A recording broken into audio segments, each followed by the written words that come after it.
What is up, guys? Hope you're having a wonderful Sunday.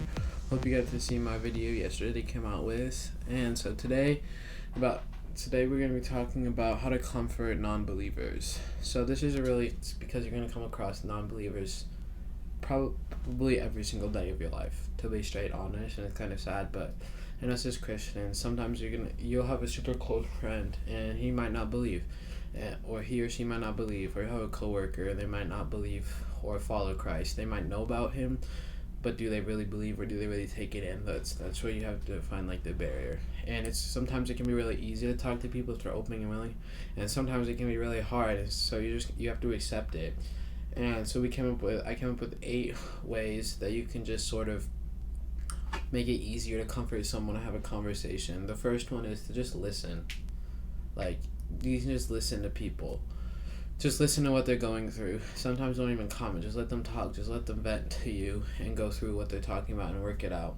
The second one is find points of connection. So basically find things that you can connect off of. Just be if they say oh yeah, I'm struggling with something, I don't know. Just try to find a point of connection with them, and a point where you can just have a normal conversation that doesn't necessarily talk about your faith, but so you can make them feel more comfortable. And the third one is understand the perspective. This means if they have a different perspective on the world, say they're have a different perspective of God, understand it and try to understand it. Don't go straight to yours oh well, God's true and everything and you have to believe in him to go to heaven. Don't do that, but really listen to them and truly try to take in what they're saying and understand it with a passion. Because it's so important to have passion for people and not just be self-centered. So you have to be willing to let what they're saying stick with you. And it says avoid using Christian jargon. Jargon is pretty much fancy words or something. So avoid using that, because that can just be oh, what are you doing? It can start a conversation. It can even start an argument. So just avoid that until you know you're at a place where they'll be comfortable with that and you'll be comfortable with that. And then it says ask welcoming questions. Do you need anything? Are you okay? How can I help you? How can I support you? What do you need? What do you want me to do? I'm here for you.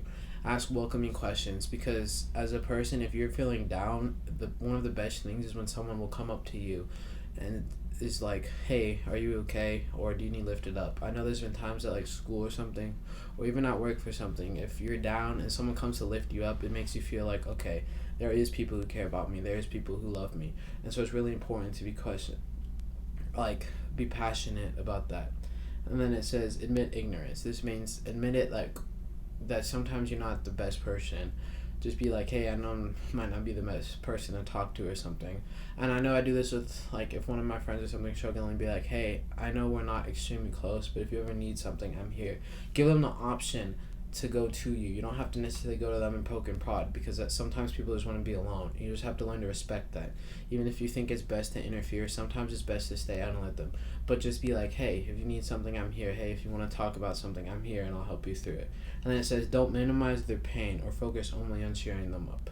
It says, so once again, don't be oh, that's not that big of a deal, or oh, it's okay, but really focus on cheering them up. Be hey, I'm here with you, God's here with you, and just lift them up.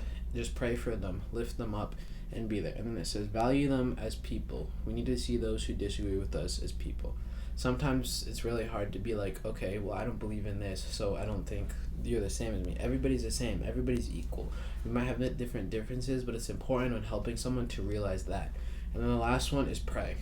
This is the biggest and the one that will help someone so much. And if you feel comfortable with it, just be hey, can I sit here and pray with you? Or don't even know, just just sit and just say, God, just help this person. Please just be with them. Help them with whatever they're going through. It can be as simple as that.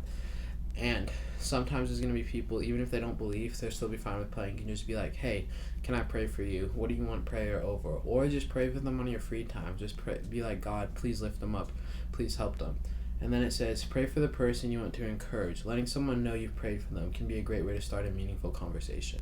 So you can start conversations like that, and it's a really good way for you to start a conversation like that. So, yes, these are the 8 ways I have. And yeah, so we'll see you guys next time. Peace.